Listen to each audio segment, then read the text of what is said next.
Hello, and welcome to another episode of the Bill Gephardt Show. Coming up this time, a huge show. Two men who are on the front and center lines of dealing with the recent unrest in Salt Lake City. First, Sim Gill, the Salt Lake District Attorney, and his office. They've been the target of protests for weeks, and he'll reveal to us his ideas for new laws to change maybe how law enforcement does its work all across the state.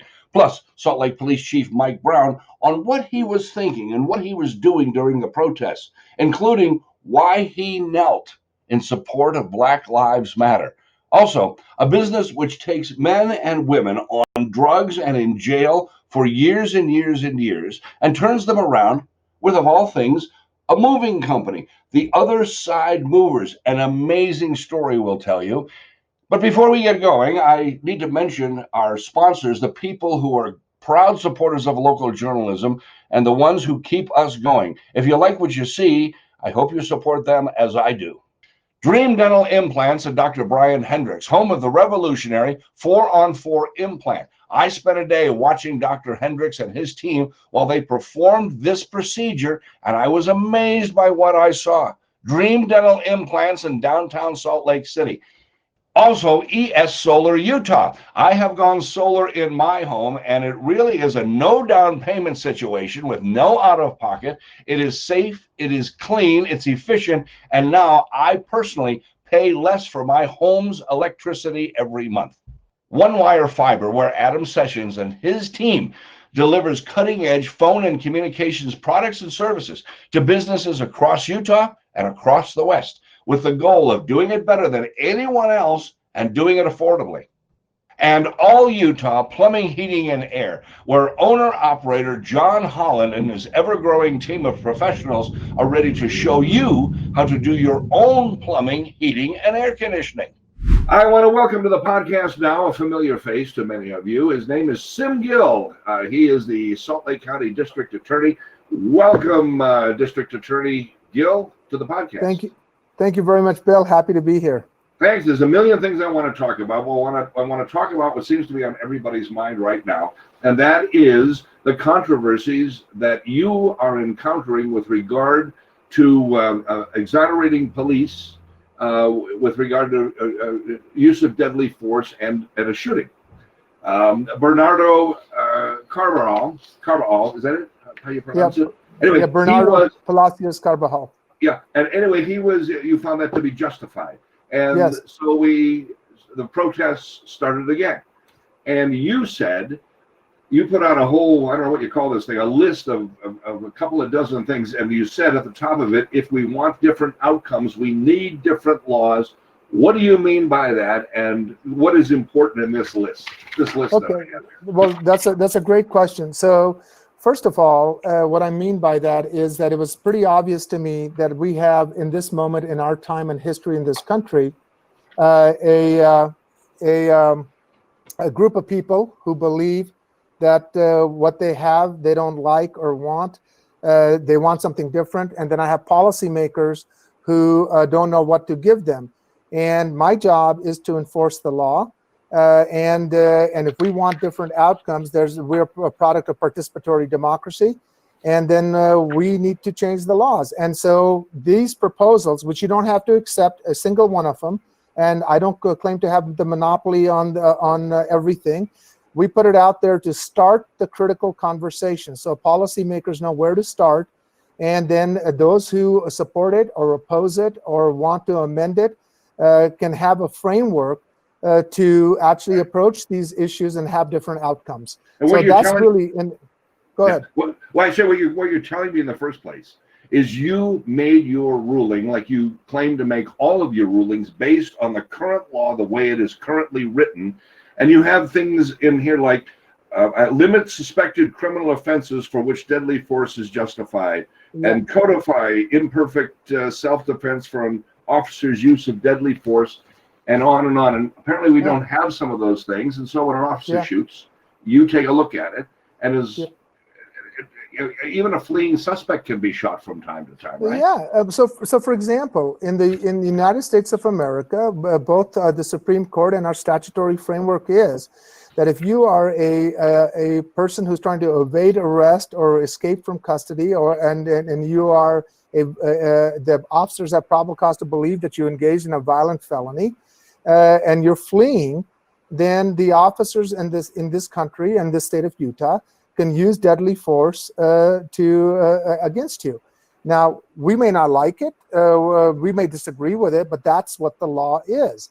And officers train to that. And so when I look at my facts, it's not about what my personal beliefs are. It's about upholding the law. And under this scenario, and when we looked at this scenario, I gathered the facts, I gathered the law, and I put them together in analysis. And the officers did what they were authorized to do, and they're not subject to prosecution or criminal liability as a result of that. And so, we made that finding, and that's, you don't have to agree with it, but that's what the law is. And that also means that the affirmative defense of justification is used, available to them. That means that the law, when the legislature says they are authorized to use that deadly force, and I am precluded from criminally prosecuting them. And that's just the reality with where we are. And even if you did bring charges, you would believe, based on the law, that any half-baked defense attorney would make the whole thing a waste of your time, right? Because of the law. Well, absolutely. But before we would get to that, Bill, here's a couple of things. One, I have taken an oath to apply the law. So that means I would not be following the law. Second, as a public prosecutor, I have an ethical duty to not bring forth cases that I know cannot be supported by evidence or the law. Third, as somebody, in light of that, if I'm making it based on a purely political decision, knowing that I cannot prove the case and I don't have the evidence, yes, somebody can sue me for malicious prosecution and also report me to the bar. And then finally, when we go to court, the case would be thrown out, and as a result, we would not get the outcome that we desired. So while people may be jubilant and have a temporary euphoria about charging officers, the systemic change that they want, the injustice that they're speaking to, the conversation that they want to have, and the outcome that they desire will not be given to them in that courthouse because it wouldn't be supported by the law. Okay. So in that sense, it becomes a gesture without any meaning, in the sense that it is not going to give us the outcomes that we want. I don't think you're asking anybody to make your job easier, but on this huge list that you put out, if you can sum it up a little bit, what is it that you're proposing here? Is this a proposal? Is this suggestions? Is this talking points for discussion? What would be your preference here? Or is your job already easy enough with regard to judging use of deadly force? No, it's all of the above. It's a invitation to have the conversation in the forum that will give us the kind of substantive change that we want. It is an articulation of ideas that would have an impact on the analysis and the outcomes of the kind of cases that I am called to look upon. So it's a substantive document that, in that respect. It is also a product of our participatory democracy, where we as a society may say, these are the ideals that we want, these are the outcomes that we want, and they're the product of our political process, and then we get to own them. There's certainly right now a discontent with a certain group of people in our community and what our laws are. And I genuinely, on a personal level, I think that there are some legitimate concerns about transparency, accountability, and equity between the balance between the way the law favors one side more than another. And we also have proposals in there for training, as well as giving me access to the grand jury for the purposes of investigations. So it covers a wide variety of issues, and the purpose of the document is to say law enforcement will rise to the standard we give to them, but it is incumbent upon us, if the law does not reflect the values or the ideals that we have, and this is how you get started. Okay, Sam, you got some courage that I wish I had, because we know where you live. Lots of people know where you live, and nobody has ever protested at my house. Now, that has got to be a difficult thing for people that even try to gather around and say bad things about you in front of your home. I just thought I'd ask how you deal with that stuff and all the vandalism that was done to the office. Yeah, so the vandalism that was done. Look, I have always said, whenever I've been asked, what do you think about the protesters? I say that I applaud them. I'm proud of them, because our democracy is based on the ability to exercise that constitutional right.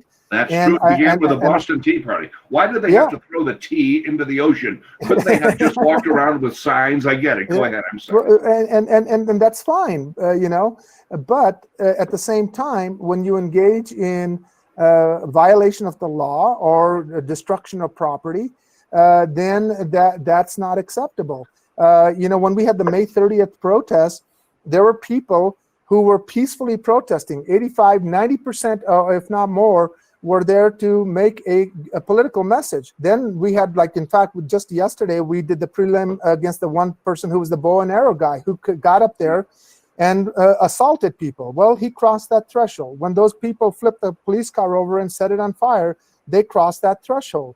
And so we have to enforce that law in that respect. So that's the assault against this building is an assault against the institution. It's an assault against all of our community of citizens. I understand why people may be angry and upset and they want a different outcome. But once you cross that threshold, then we have to enforce the law. As far as people coming and protesting at my house, I guess that's their right to do that. If you have issues with me, then come to me and in the work that I do. So don't make it personal. Don't make it personalized. I don't make it personal. I'm simply trying to do my job, and I respect the other side of these issues. And in fact, I share many of those concerns. But this is not the way to do it if we want long-term systemic change. I don't know about that sometimes.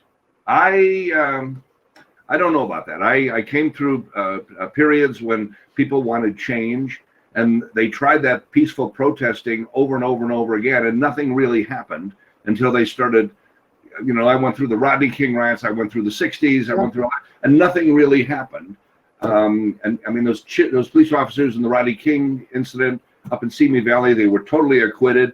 And you could look down into Los Angeles from the Simi Valley courthouse, and you could see the city of Los Angeles, little puffs of smoke coming from it, where there was setting it on fire, and it resulted in some changes. Daryl Gates was the police chief at the time down in Los Angeles. And by golly, he was going to be a tough guy about it. Let's see what happens when we stand down. But the result was Daryl Gates is no longer around. There started to be a little bit more training for police officers. It kind of comes and goes. Sometimes I wonder if peaceful protest works. Yeah, well, but I think you're touching upon something very fundamental. So if you'll indulge me, let me give you my hypothesis. Please. My hypothesis is that when public policy makers fail to address the issue of social justice, economic justice, political justice, public health, education, jobs, affordable housing, those public policy failures manifest themselves in a crisis in our community. And then our public policy makers look to law enforcement to be our crisis managers. And in application of that crisis management, it disproportionately impacts communities of color and poverty. Absolutely. And so while law enforcement and criminal justice reform is the tip of the spear, and those protests right now are an indictment of those institutions, if we focus and leave it only at that, then we are losing the depth of this moment, this is actually an indictment of our entire political system.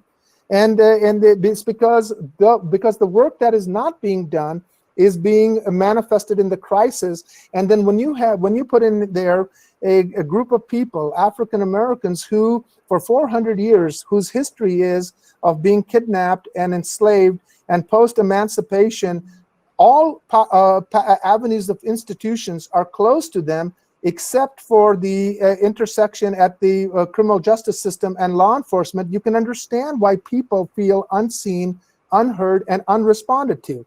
And so now they break windows. Yeah, I'm sorry. Yeah. But I think your observation is correct. Your observation that every 20 or 30 years we have this sort of volcanic eruption, and then the policymakers come around and they'll form committees. They'll have listening tours, and they'll go reach out into the communities, and we will do nothing other than platitudes.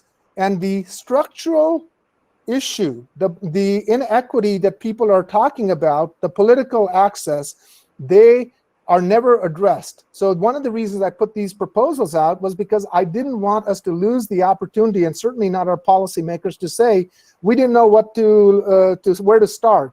So I'm saying here's a blueprint to start. You don't have to make any of it, but this is what it looks like. This is what change looks like. And so this is a larger issue.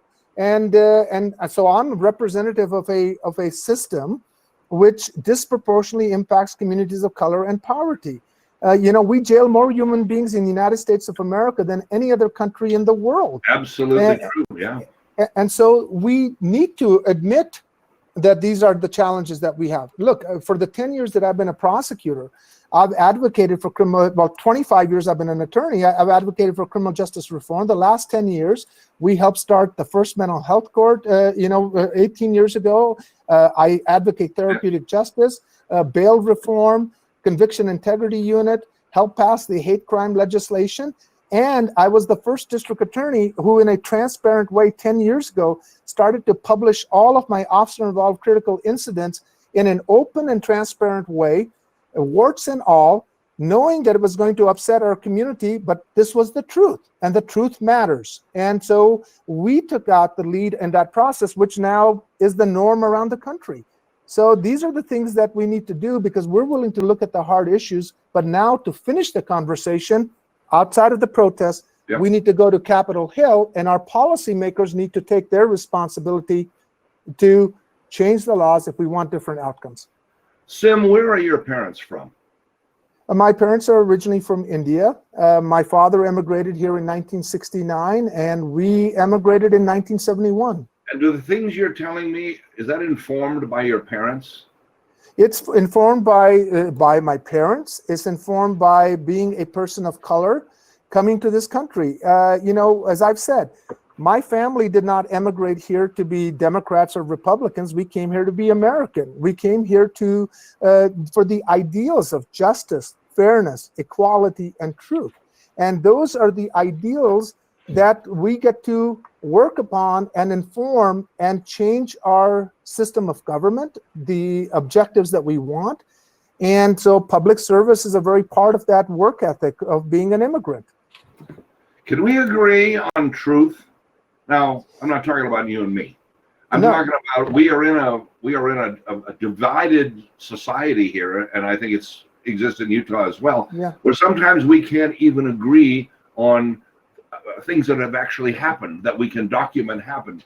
And I don't know how to get past any of this stuff. And just talking to you, I wonder if you have any thoughts. Yeah, so I think that first of all, what's happened is that our political process, which was supposed to be in the service and representation of our community, has taken that privilege and then further divided us. We do have this tribal mindset. We have this isolationist sort of mindset where my group is over here and your group is over here, and in order for me to win, you have to lose. Yeah. But what we forget is both of the groups are housed physically, figuratively, in a context. And the context that we all have to agree upon, unless we say that we're going to jettison that as well, we are a participatory democracy, a constitutional republic, and the Constitution and the laws and the structure of it is the context in which we get to have this conversation. Oh, that's right. And so that's something we can agree upon. And then certainly we need to say, what is the proper role of government? What I'm reminded of is Abraham Lincoln. Abraham Lincoln said, the proper role of government is to do for the individual what he or she cannot do in their individual capacity. And so we need to understand that we have shared responsibilities. And we have a shared responsibility of citizenship to participate. Now, having said that, we also need to acknowledge that issues like gerrymandering, voter suppression are not theoretical, but they impact. And if political parties or any group that tries to exploit that as an opportunity, then the injury is to us as a collective body of citizens, and the political parties are interested in retention of power. And we need to balance that equilibrium, which is that people need to understand they have an affirmative obligation as the responsibility of citizenship to be engaged in that process and hold their electeds accountable. That means me, and it means every other elected who's out there, because at the end of the day, we work for the community of our citizens, and we try to adhere to the laws and the expectations they have in an open, truthful, transparent way. And those are the qualities that we need to really start demanding. Okay, you know, I was going to go hide in the corner, but talking to you, I've decided to continue participating. Thank you very much. You're a very thoughtful guy. As we start making some progress on some of these things, I'd like to have you back to see how you do. I would love to, and thank you for the privilege and opportunity to share some thoughts with you today. Sim Gill, Salt Lake County District Attorney, thank you for joining us on the podcast. We'll talk to you again. Thank you, Bill. I want to welcome to the podcast right now a familiar face for many of you. You may have seen him on television, in the newspaper, other places. It's the police chief of Salt Lake City, and his name is Mike Brown. And Mike, welcome to the podcast. Thank you, Bill. It's a pleasure to be here. Now, you can imagine why we want to talk to you. There does seem to be a certain amount of anger on the streets. These protests, what happened in Minneapolis did not exactly happen here at that time, but all of a sudden the whole country seemed to explode, including Salt Lake City. What do you make of all this stuff? Do you think you'd live to see this sort of thing in Salt Lake? You know, Bill, that what we saw here on June 30th, I never thought we'd see that in Salt Lake City. And so that's why it was so surprising. But, it's a difficult time following the tragic death of George Floyd. Yes. And then what erupted after that. We here in Salt Lake City have had many protests over the years. I mean, we've had Yes. Occupy, we've had the Olympics, we've had every 6 months we have protesters that come out and protest the general conferences that are held here. So we're no strangers to protest. But what we saw that day was something different. And what we've seen subsequently to that, some other protests that have turned not only violent, but at the very least vandalistic, if you will, which is, I think, a little different for Salt Lake City. Yeah, you're absolutely right. And unfortunately, that's what happened. We had to deal with that. But, since May 30th, we have had 40 plus days of protest. I mean, some people think they don't realize that we've had a protest every day, sometimes 2 and 3 a day. So they continually, and some are small, some are large, some, escalate into the street.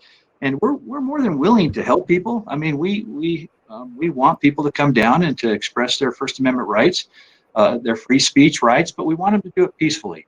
And we'll even extend a little bit further. If they want to go out and walk around, we'll do that. Okay, you are trained in this, and in your position before you became police chief, this was your training in community needs and demonstrations. Not everybody goes through that kind of training, and I suppose that has helped you. How does all that mesh together?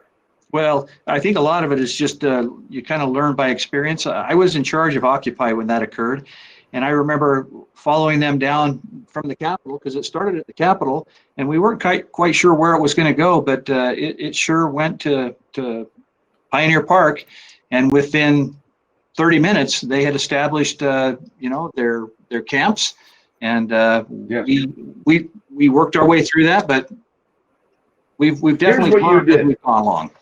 Here's what you did. I was impressed, but I know it's rather controversial. But here's what you did. You took a knee with the protesters. I did, Bill. That was controversial. You were criticized for that. Not by me. I think it helped. What do you think? Well, Bill, that was following some of those. That was that week of protests, and we had a lot of people come over. In fact, it filled our whole plaza out there.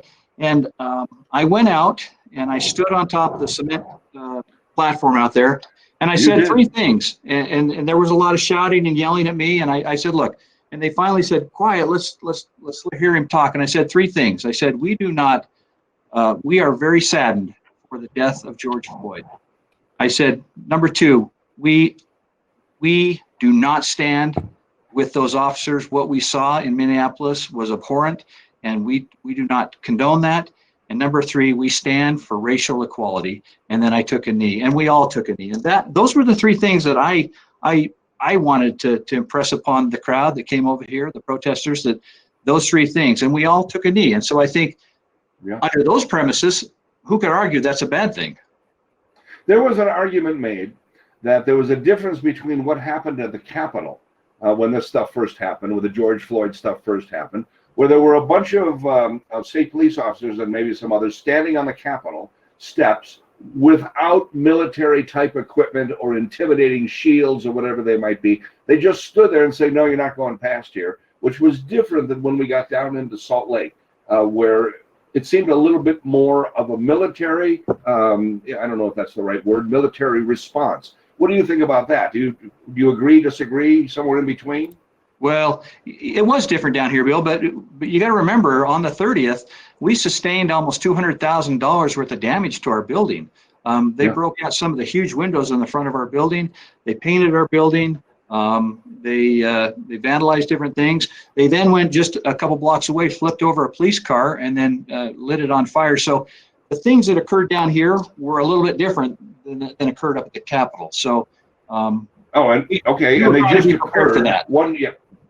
Yeah, but it's not because the state police were standing there. It's because just a different situation, you're saying, down in Salt Lake versus up at the Capitol. Yeah, just, I guess, a different perspective from what they were dealing with and what we were dealing with. Okay. I think police officers are special people. And here's what I mean by that. You have, as a police officer, more power in the moment than the President of the United States when it comes to an arrest. You are just going to make the arrest. You have great power. With that comes great responsibility. And I think that means, I'm getting to training, that means a police officer, while human, is not allowed to lose his or her temper. And sometimes I think some of the abuse, if you will, comes from somebody who was not following procedures or lost their temper. What do you think? I agree, Bill. And since a few years ago, we instituted a program called 909. And it's a code word that, we're people too, and we're dealing with, things at home, kids, whatever it might be. And some days you come to work and it's not your best day. And sometimes people may get your number, or they may something that kind of just set you off a bit. And we always have two officers on a call. And one's the initial officer, they're in charge of taking the call. The other is the back officer. But if we see one of our officers having not the best response to a situation, it doesn't matter what rank, it doesn't matter anything. You can go up, tap him on the shoulder and say, 909, I've got it, let me take it. And so we've been able to avoid those situations by tapping somebody out and saying, hey, let me take over. And between the two officers on most every call, we do a very good job. All right, the part of this demonstration thing resulted in this phrase, which nobody can possibly believe, and that's called defund the police. Nobody really can expect to defund the police. That would be a situation I don't think even anarchists would totally like. We want our police departments. What does defund the police mean to you? Well, listen, I for the last few months, I was in council meetings and I heard what the people were talking about. I knew what the council's intent was, and when they finally passed the budget bill, I think you need to realize they took $5 million and they put it in some different buckets, but they actually didn't defund us. They actually increased some of our budget. I mean, if you look at, we have body cameras, and every year we have about $512,000 set aside for body cameras. Well, that's really not enough to get us to where we need to be. So they actually increased that money, 1.2 million, so we can have the latest, greatest body cameras. If you turn your lights on in your police car, the body camera comes on. If you draw out your taser, the camera comes on. If you draw out your weapon, the camera comes on. But not only yours, everybody in a 50-foot radius, all their cameras come on. So in these high stressful situations, you don't have to remember to turn your camera on, it comes on for you. So I think that's an investment in law enforcement in Salt Lake City, because we all have cameras to that grade, and that's funded, which is a great thing. What about the training aspects of this? I personally think a lot of it might have to do with training. Am I wrong? No, training is always, I mean, we have to have 40 hours of training every year. I think it's great now that the Mayor Mendenhall has put together a commission so that we can talk about there are the core trainings that we need to do, but there are elective trainings that we can bring in. I think this is a great opportunity to look at that. But here's what they've really done. They've given us about $280,000, $300,000 for training. Yeah. What you have to do is we work 24/7, and there's so many officers working different shifts that sometimes we have to do the same training 26, 27 different times to get people in and through. So it takes quite a long time. With this money, we can now, it affords us the luxury of bringing in the very best training across the country. And when we do that, we can put officers on overtime back into the community so that we don't compromise our calls for service. So that's a good thing. And then here's a balancing. Yep. Go ahead. I'm sorry. And then they gave the $2.8 million for our social workers. We're allowed to hire the 3 social workers we were down. So really, when you say defund, I think it was an investment in our police department, and I think we're going to be a better police department for it. Well, let's talk about that. You guys are not just you don't just drive around and give people tickets and you warn people not to jaywalk or whatever else the routines might be. You're also expected to be psychiatrists, psychologists, social workers. One of the big dangers is trying to get involved in a domestic dispute. And sometimes I think is too much expected of you, or is it okay? We need to train better. I don't know. Bill, I think we need to realize what tools that we have available right now. I mean, let me throw some things at you. Those that are experiencing substance abuse addiction, those that are suffering from a mental health issue, or those that are experiencing homelessness, which 3 of those things are a crime? Not one. None. Okay, who do they always call when they have an issue with those things? My point exactly. The cops. And so if we really want to start thinking about what we do, and police officers, we're kind of the tip of the spear. We do what we can, but we're kind of an acute remedy. And so we need to really start thinking about why we're going. Because I mean, if you arrest somebody for addiction and you take them to jail, and now you tag them with, it used to be a 3rd-degree felony. We used to go over to, 20 years ago, we would go to Pioneer Park. We would arrest somebody for possession. We would then shoot the Greek Orthodox Church because it was within 1,000 feet of the park, which enhanced it to a 2nd-degree felony. So we now took somebody that was suffering from addiction and gave them a 2nd-degree felony. How did they ever recover from that? And so I think we really need to start looking at what is causing the problem instead of arresting them. I mean, an arrest can be a door into some sort of treatment, but we really need to look at the long-term solution to many of these social problems that they've been asking the police officers to deal with my entire career. I am totally on board. I'm a total fan of precisely what you're saying. One more thing.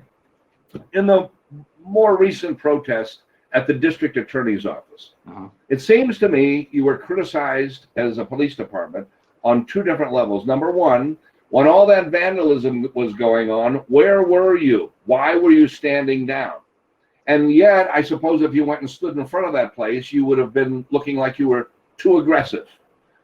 Is it a no-win situation, or how? I mean, what would you do differently? Would you put a perimeter around the district attorney's office next time? Well, it really comes down to the intent, and we had allowed these protesters to gather out front of the district attorney's office and to put leaflets and different things on the windows and things like that. We never thought it would go to that point, and so when it did, we were prepared to allow some vandalism. Because you kind of have to weigh it out. You want to send a whole bunch of officers in there amongst 200 or 300 people to be, the target of their anger and launch into what we saw on the 30th. But when they started to break those windows, and I think they broke 5 large windows when they started to breach those windows, that was kind of the line in the sand where we had to take action. Now, after that day, that was on Thursday. The next day, we extended our our restrictions to protest, we basically said, look, you can't block the vehicle, you can't block the roadway with vehicles. And that's exactly what you saw. They came in and they blocked the roadway.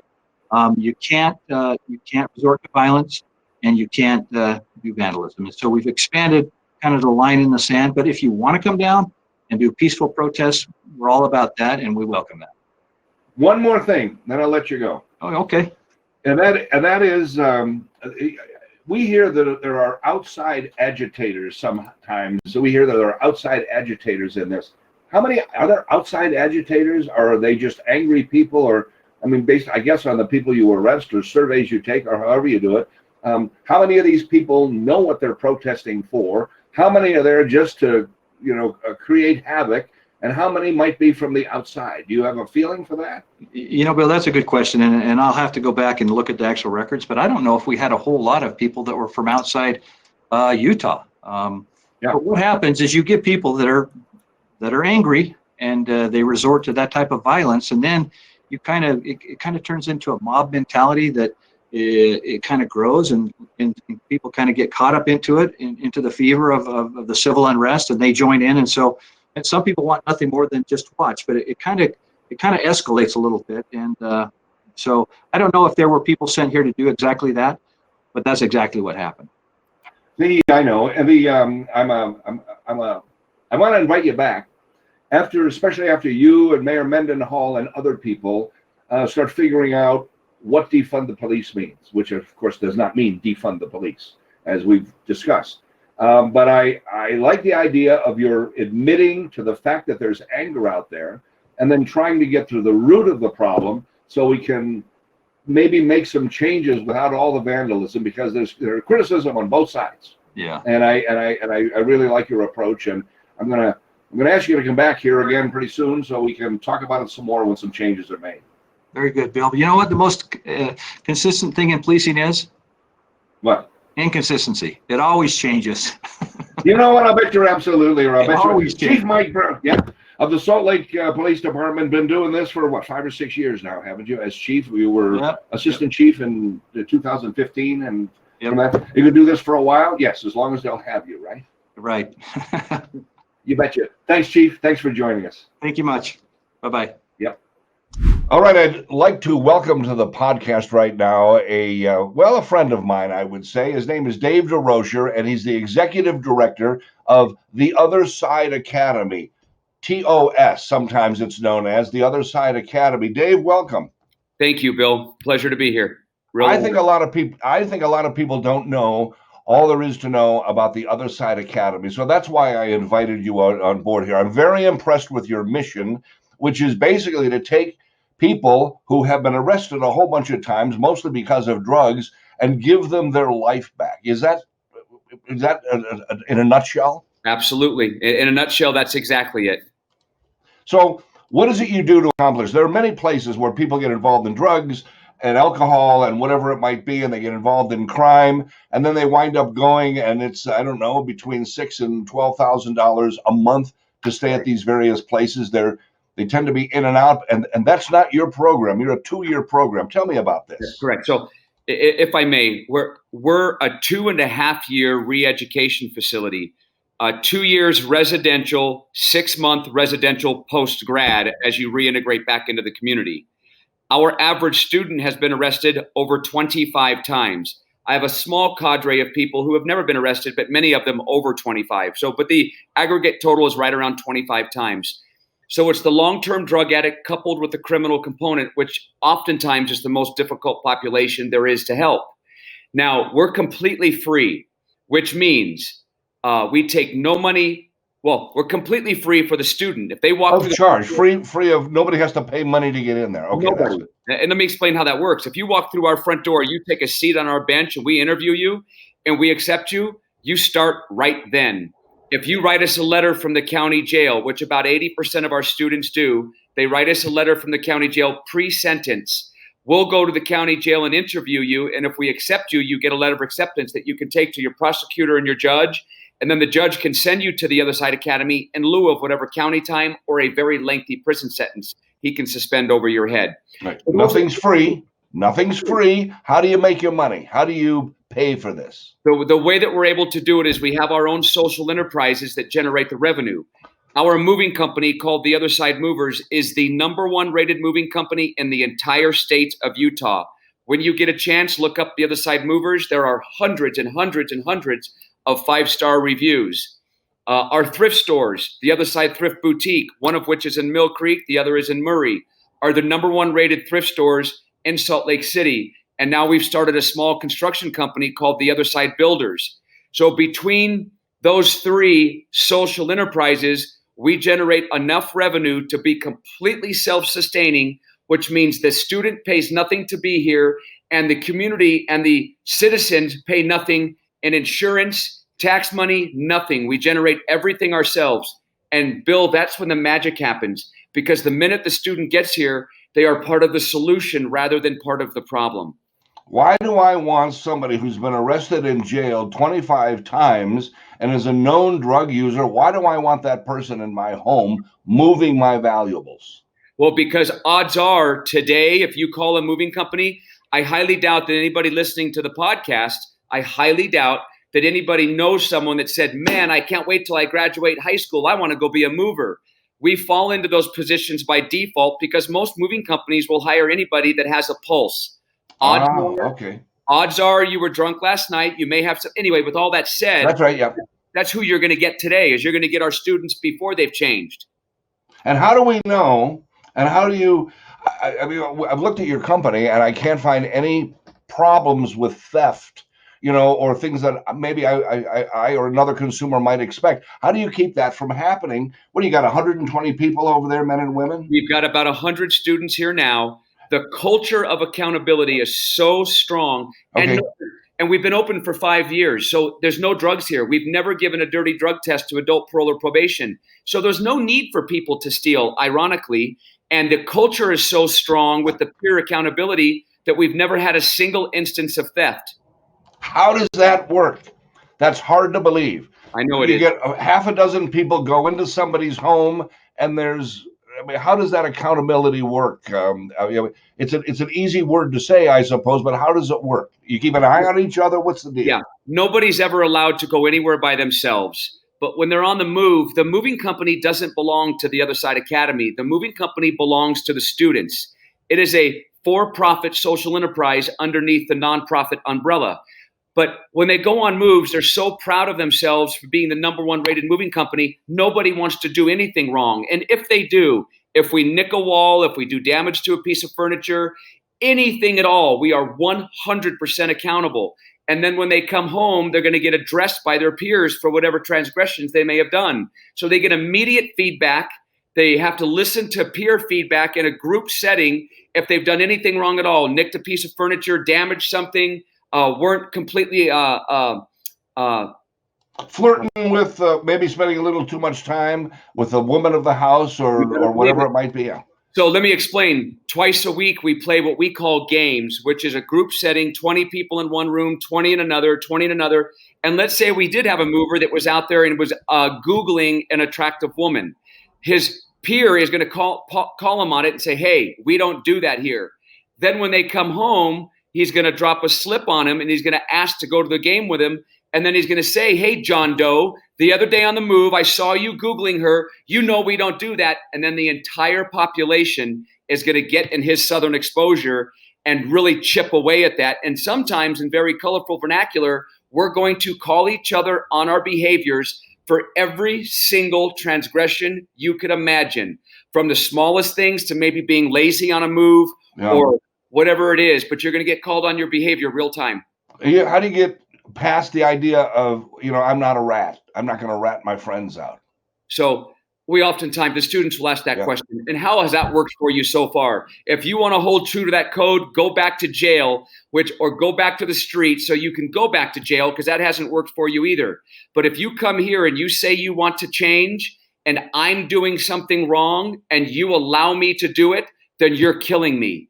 And there's consequences for our actions. Okay. Bill, if you do something wrong and I know it and I didn't say something, I'm in more trouble than you. So it doesn't take long for them to understand that they need to be 200% accountable, 100% accountable for them and 100% accountable for you, or they're going to be held accountable. You know, I don't hold your feet to the fire, but I've been to some of your meetings and I've been to some of the gatherings, and I was at the Christmas party and some other things.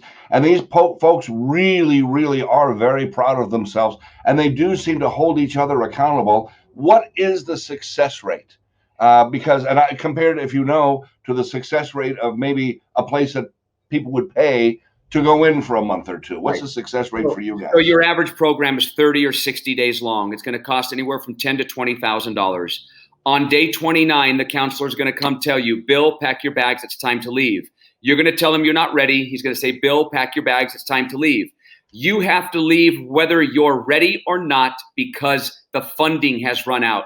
It is a perverse system built on a funding model, not a helping model. So people are leaving these programs far before they're ever ready because they didn't stay long enough to change.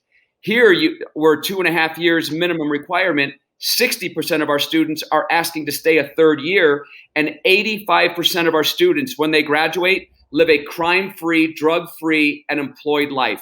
85%. Your average success rate at a 30, 60, 90-day model is anywhere from 3 to 5%. I'm familiar with that. I mean, I've known people who've been in and out and in and out and in and out, and it's so expensive. But really, is it 85% for 2 years, what, 2 and 4.5, you say, or whatever it is? People who stay with us for 3 years or longer are upwards of 95%. You see, Bill, the longer you're away from that lifestyle, the farther behind you it gets. Yeah. The longer you're away from that lifestyle, the longer you learn to live a value-centered life of integrity. All we are here at the Other Side Academy is a micro community getting you ready for the macro community. We do the same thing you do every day. Get up, brush your teeth, get dressed, go to breakfast, go to work, come home, take care of your responsibilities. And while you're doing that, have a good attitude and tell the truth. And if you do that for hundreds, if not thousands of days in a row, guess what happens? Wow. You recalibrate your moral compass and you become a decent human being. You solve the drug problem and you never even address it. How did you come up with this idea? Because I'd never heard. I'm a big fan, as you know, but how did you come up with this idea in the first place? We're not reinventing the wheel. We understand that the problem in this country, and it has been for decades, is that we're trying to solve drug addiction by solving for drugs as the problem. And the reason why we're doing it is because there's so much damn money in the recovery communities and doing it that way. But a therapeutic community, we didn't invent it. We've just made it so much better. Delancey Street's been around for almost 50 years. It opened in 1971. That is where I went after 27 years of drug addiction and 4 consecutive prison terms. Delancey Street is a 2-year re-education facility that focuses on behaviors, just like we do, behaviors only. Everybody knows that drug addicts are liars, cheaters, thieves, and manipulators, and all the things that comprise a drug addict. So if you get clean and sober and you don't solve those problems, you're going to use again. So all we've done is taken Delancey Street's model. A lot of us graduates, like myself, came here, started the Other Side Academy, and we've just made it so much better by making a lot of changes and a lot of innovations in order to give our students the utmost opportunity at success on the back end. How many moving trucks do you have? We've got 10 moving company trucks and 4 thrift store trucks. Wow. Well, I'm a big, go ahead. I'm sorry. We do about 250 to 300 moves a month. No kidding. And all you will find online, all you will find are 5-star reviews. Not because we know how to lift the couch, but because our students are so honest, so accountable, so kind, so nice, that the reviews are about the experience our customers had, not the fact that we were good movers. One more thing. You have started this contracting company. What is that? Building sheds, building houses, remodeling, plumbing? What is that? So we started the Other Side Builders right around the time COVID happened. And we do a lot of paving, a lot of patios, remodels, a lot of demo jobs. It's a very small company now because I don't have enough skilled labor, but I've got a handful of guys that are really good at that. So we're just doing a small job here, a driveway here, a patio here, a remodel bathroom here. We're just going from job to job as we continue to build the company. That's the next thing I want to talk to you about the next time we talk. I want to talk about to see how we'll check in a month or two to see how you're doing on that remodeling company. Okay. Absolutely. All right, Dave DeRocher, Executive Director of the Other Side Academy, the Other Side Movers, and Lord knows whatever else you're going to get into. But I congratulate you on your success rate, and I thank you for joining us today. Thank you, Bill. It was a real honor. I appreciate you giving me the opportunity to be on. You betcha. See you, Dave. Okay, bye-bye. And that'll do it for this edition of the Bill Gephardt Show, the podcast. I hope you enjoyed it. Next time, we've got lined up more newsmakers and more just plain interesting people. Do you have a comment or a suggestion? Write to me at bill@gephardtapproved.com, and I promise to answer each and every one. In the meantime, please support our sponsors. These are the proud supporters of local journalism, and without them, we wouldn't be able to do this. Dream Dental Implants and Dr. Brian Hendricks, home of the revolutionary 4-on-4 implant. I spent a day watching Dr. Hendricks and his team while they performed this procedure, and I was amazed by what I saw. Dream Dental Implants in downtown Salt Lake City. Also, ES Solar Utah. I have gone solar in my home, and it really is a no down payment situation with no out of pocket. It is safe, it is clean, it's efficient, and now I personally pay less for my home's electricity every month. One Wire Fiber, where Adam Sessions and his team delivers cutting-edge phone and communications products and services to businesses across Utah and across the West, with the goal of doing it better than anyone else and doing it affordably. And All Utah Plumbing, Heating, and Air, where owner-operator John Holland and his ever-growing team of professionals are ready to show you how to do your own plumbing, heating, and air conditioning.